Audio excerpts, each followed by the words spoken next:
हम आपको 5 lady don की कहानी सुनाने वाले हैं। प्लीज़ ध्यान से सुनिए। पुलिस को माफिया डॉन अतीक अहमद की फरार बीवी शाइस्ता परवीन की तलाश थी। उमेश पाल हत्याकांड में फरार शाइस्ता पर 25,000 का इनाम भी घोषित किया गया था।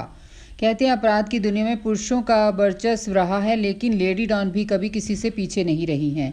महिलाओं ने जुर्म की खौफनाक दुनिया में कदम रखा है, अपने इलाके की कानून व्यवस्था के लिए सिरदर्द साबित हुई हैं।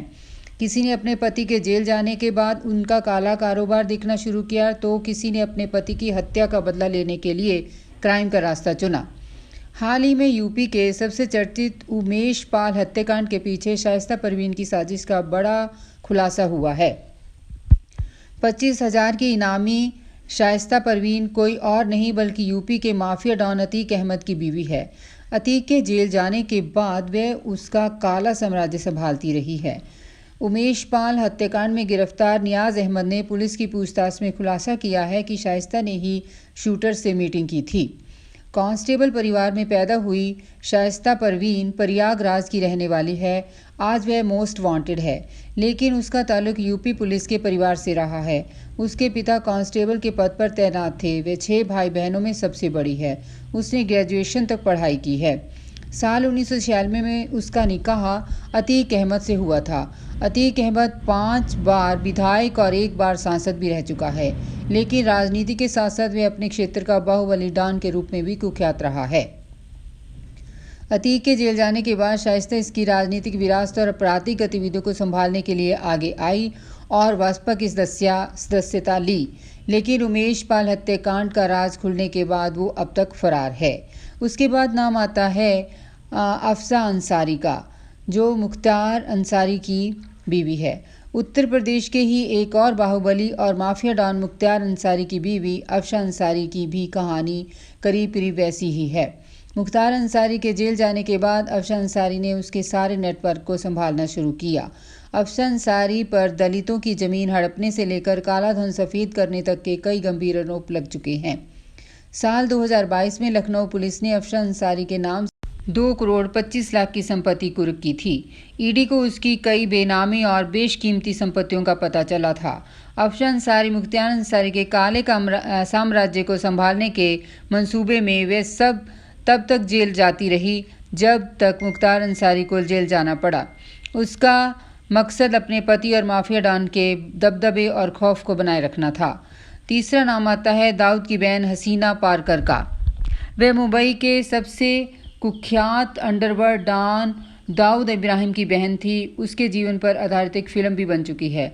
हालांकि ऐसा कहा जाता है कि वह शुरुआत में जुर्म की दुनिया से बिल्कुल दूर थी, लेकिन पति की मौत के बाद वह अंडरवर्ल्ड डॉन बन गई।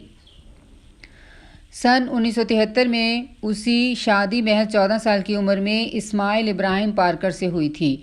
इस्माइल पेशे से होटल व्यवसायी था, लेकिन साल 1992 में अरुण गवली के गैंग ने उसका मर्डर कर दिया था। हालांकि दाऊद ने इस्माइल के हत्यारों को ख़त्म कर उसका बदला ले लिया, लेकिन इस घटना के बाद हसीना अपने भाई का राइट हैंड बन गई।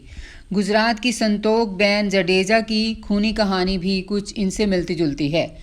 कुख्यात गॉड मदर की जब भी बात होती है, गुजरात की संतोष बेन जडेजा की कहानी सबकी जुबान पर आ जाती है।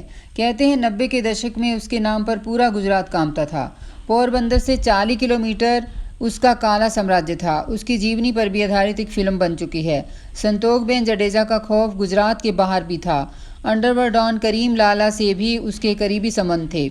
हसीना पारकर की तरह ही संतोष बेन ने भी अपने पति का बदला लेने के लिए अपराध की दुनिया में कदम रखा था। संतोष बेन जडेजा ने बंदूक उठाई और अपने पति की हत्या में शामिल लोगों को एक साथ मौत के घाट उतार दिया था। यहीं से उनके नाम और गैंग का खौफ चारों तरफ फैल गया। सन 1999 में उसने विधानसभा का चुनाव भी लड़ा और जीत दर्ज की थी। उस पर 11 आपराधिक केस दर्ज हुए।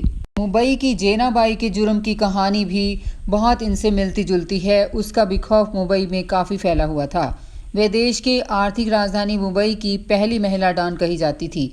बड़े बड़े डॉन मसलन बरदराजन, हाजी मस्तान, करीम लाला, दाऊद इब्राहिम, छोटा शकील और इब्राहिम कास्कर भी उसे मौसी कहकर बुलाते थे।